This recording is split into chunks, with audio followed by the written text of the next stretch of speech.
ಕೇಸ್ನಲ್ಲಿ ಸಿಎಂಗೆ clean chit ವಿಚಾರಕ್ಕೆ ಸಂಬಂಧಪಟ್ಟಂತೆ ಸಿದ್ದರಾಮಯ್ಯ ಪರವಾಗಿ ಜಿಟಿ ದೇವೇಗೌಡರು ಮತ್ತೆ ಬ್ಯಾಟಿಂಗ್ ಅನ್ನು ಮಾಡ್ತಿದ್ದಾರೆ.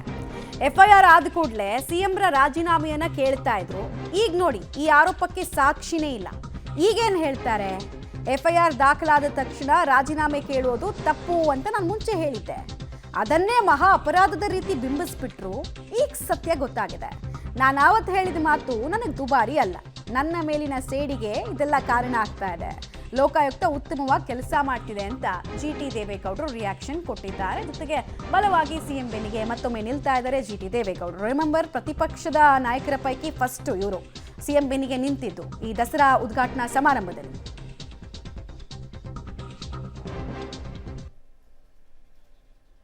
ಯಾವುದೇ ಕಾರಣಕ್ಕೂ ರಾಜೀನಾಮೆ ಕೊಡಿ ಅಂತ ಕೇಳ್ತಕ್ಕಂಥದ್ದಕ್ಕೆ ಇದು ಸೂಕ್ತವಾದಂಥ ಕೆಲಸ ಅಲ್ಲ.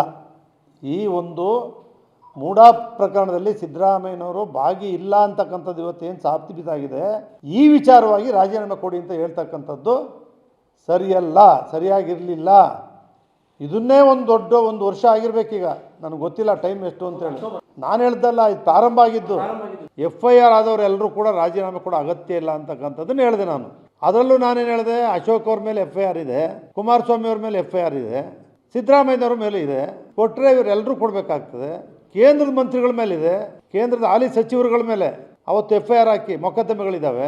ರಾಜ್ಯದಲ್ಲಿರೋರ ಮೇಲೆ ಇದ್ದಾವೆ, ಎಲ್ಲ ಪಕ್ಷದವ್ರ ಮೇಲೂ ಇದ್ದಾವೆ. FIR ಆದ ಕೂಡಲೇ ರಾಜೀನಾಮೆ ಕೊಡೋ ಅಗತ್ಯ ಇಲ್ಲ ಅಂತಕ್ಕಂಥದ್ದನ್ನು ಹೇಳಿದ್ದನ್ನೇ ನಾನು ಸಿದ್ದರಾಮಯ್ಯನವ್ರ ಪರ ಏನೋ ಮೂಡಾದಲ್ಲಿ ಮಾಡಿಬಿಟ್ಟಿದ್ದಾರೆ. ಯಾರು ಹೇಳೋರು? ಹಾಲಿ ಮೂಡಾದಲ್ಲಿ ಸಭೆಗಳಲ್ಲಿ ಭಾಗವಹಿಸಿ ಸಹಿ ಹಾಕಿ ಬಂದಿರೋರು ಈಚೆ ಬಂದು ಸ್ಟೇಟ್ಮೆಂಟ್ ಕೊಡ್ತಾರೆ. ಹಾಲಿ ನಾನು ಹೇಳ್ತಾ ಇರ್ತಕ್ಕಂಥವ್ರು ಯಾರೂ ಕೂಡ ಇವತ್ತಿನವರೆಗೆ